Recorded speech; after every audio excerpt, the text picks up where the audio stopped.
আপনার নামাজ দিয়ে আপনি জান্নাতে যাবেন? আপনি তাহাজ্জুদ গুজার, সেজদা দিতে দিতে কপালে দাগ ফেলেছেন, এটা আপনারা জান্নাতে নেবে না?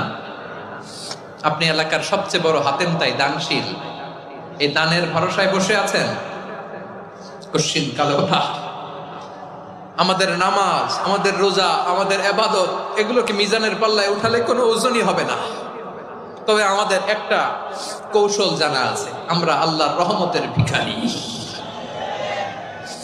আমরা সেদিন আগেই গুনার স্বীকৃতি দিয়ে দেব। আমরা বলবো, আল্লাহ তুমি প্রশ্ন করার আগে তোমার একটা কথা বলি, আমারে কিছু জিজ্ঞেস করো না, আমি সব করেছি। এমন কোন পাপ নাই যে পাপ আমারে দিয়ে হয় নাই। তোমার রহমত দিয়ে তুমি জান্নাতে পাঠাবা, তোমার দয়ায় জান্নাতে যেতে চাই, আমল দিয়ে না। পারবেন বলতে?